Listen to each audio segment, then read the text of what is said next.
আসসালামু আলাইকুম সবাইকে। বিগত কয়েকদিন এত বেশি পরিমাণে গরম পড়েছে আমাদের এখানে যে ছাদে আসাই মুশকিল। মানে সকালে আসলেও অনেক গরম অনুভব করি, আবার বিকালে আসলেও মনে হচ্ছে যে ভীষণ পরিমাণ গরম।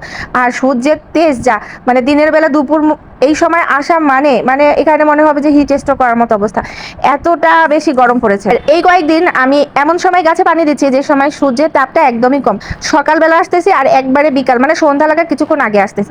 তো আজকে এসে দেখছি যে গাছগুলো বেশ অনেক ঘন হয়ে গেছে। তো আজকে কিছু শাক উঠিয়ে ফেললাম, যেটা টফি আছে, মানে আমাদের যে খরগোশ আছে, এখন মোট খরগোশ হয়েছে বাচ্চা সহ 12টা। আর এতগুলো খরগোশকে খাবার কিনে এনে খাওয়ানো মোটেও সম্ভব না।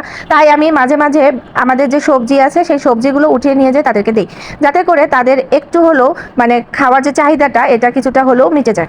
গতকালকে আমি ভুলক্রমে একটু দেরিতে গাছে পানি দিতে আসছি, মানে 10টা থেকে 10:30টার মধ্যে চলে আসছিলাম। মানে সকালে নাস্তা খেতে খেতে একটু দেরি হয়, যেহেতু আমার ছেলের এখন পরীক্ষা চলছে, তো পরীক্ষা প্রতিদিন থাকে না। তো যেদিন থাকে না সেই দিন আমার একটু লেট হয়ে যায়। তো 10টা থেকে 10:30টার মধ্যে এসে দেখি আমার গাছের এই অবস্থা, মানে পাতাগুলো কেমন যেন নেতিয়ে গেছে। এখন এই গাছগুলোতে আমি পানি দিয়ে ফেলছি, তারপর এখনো সতেজ হচ্ছে না। মানে কতটা এদের টেম্পারেচার, এই ছাদের যে গাছগুলোর অবস্থা ভীষণ খারাপ। তারপর পানি টানি দেওয়ার পরে এখন দেখতেছি কিছুটা সতেজ হয়েছে।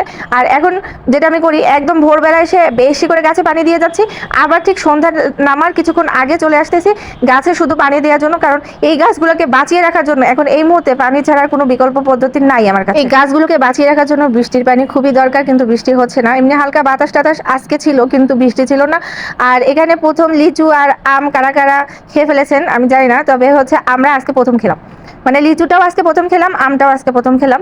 কারণ লিচুটা কিনে নিয়ে আসা হয়েছে, আর লিচুটা খুব বেশি যে একটা মিষ্টি হয়েছে তা না, জাস্ট নতুন ফল হিসেবে সবারই ধরেন যে একটা কিউরিসিটি থাকে, তো আমরাও তাই একটু খেলাম। আর আম দিয়েছে আমার হাজবেন্ডের ফ্রেন্ডের বউ, তার বাবার বাড়ি থেকে এনেছে আম, তো আমাকে কিছুটা দিয়েছে। তো আমগুলো বেজায় মিষ্টি ছিল। আর এবার প্রথম এই মিষ্টি আম দিয়ে আমাদের মধুমাস শুরু হলো।